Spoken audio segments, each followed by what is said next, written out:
សួស្តីអ្នកទាំងអស់គ្នាឥឡូវនេះខ្ញុំមានវីដេអូមួយចែករំលែកអំពីរបៀបបង្កើតរូបភាពនៃពាក្យដូចជាវាក្យសព្ទបកប្រែជាភាសាខ្មែរហើយយើង save វាជា file រូបភាពអញ្ចឹងជាដំបូងយើងបើកកម្មវិធី Photoshop មកឥឡូវខ្ញុំប្រើ CF5 ហើយនេះជា file ដែលខ្ញុំធ្វើហើយអញ្ចឹងខ្ញុំបើកចុច Ctrl N ហើយបង្កើត file អូខេCtrl N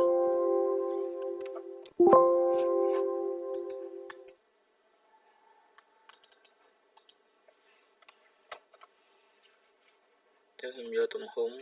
34 44មកចុចអូខេអញ្ចឹងយើងចុច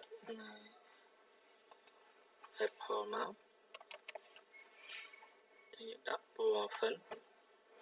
ដាក់ពណ៌អីមកពណ៌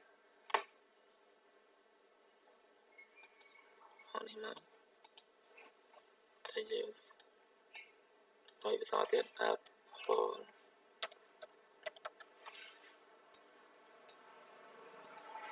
ហើយយើងវាយទៀតថា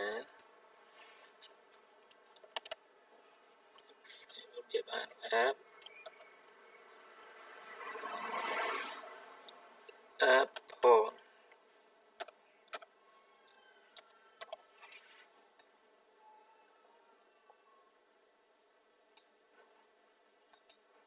តែវាចុចអក្សរ T មួយទៀតមកដើម្បីយើងបកប្រែថាផ្លែបកផ្លែបោ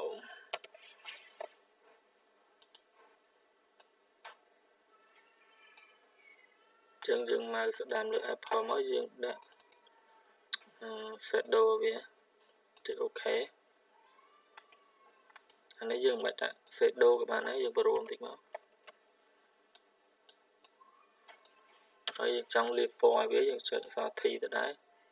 click លើហ្នឹង select វាមកដាក់ពណ៌ក្រហមអញ្ចឹងមក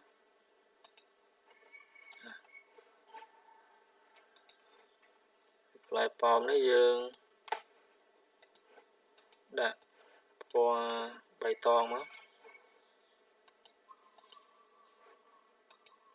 ហើយយើងដាក់ស្មៅលើផង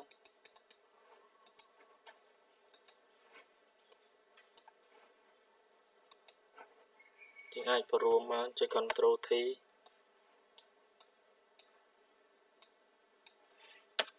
តាមទៅយើងយករូបភាពពីអ៊ីនធឺណិតមកតាមរូបភាពនេះផ្លែប៉ោមយើងចុច copy image យើងបើក Photoshop យើង Ctrl V យើងផាសចូលមកអញ្ចឹងដើម្បីលុប background នេះយើងចុច select coloring ចុចលើរូបហ្នឹងមកលុបអពណ៌សនឹងចេញចុច back ចឹងបានរូបផ្លែប៉ោមមួយ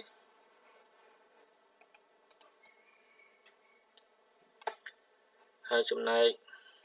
background នេះយើងអាចដូរវាយើងចុច new layer មកតែយើងដាក់ពណ៌យើងដាក់ពណ៌ទឹកសមុទ្រមកយើងចុច shift វាជាប់អូសវាឆ្វេងមកស្ដាំចុចដល់កែមបានតោះយើង save វាជារូបភាព save as យើងដាក់ជាយក JPG ទៅមកនេះយើងដាក់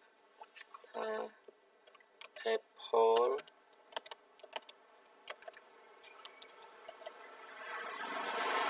Apple file យើងមកយើងចុច enter ចុច OK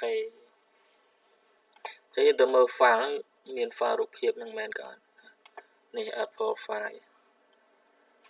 នេះ Apple 1នេះ Apple file ចឹងវីដេអូខ្ញុំមានតែប៉ុណ្្នឹងបាទសូមអរគុណជួបគ្នានៅវីដេអូក្រោយ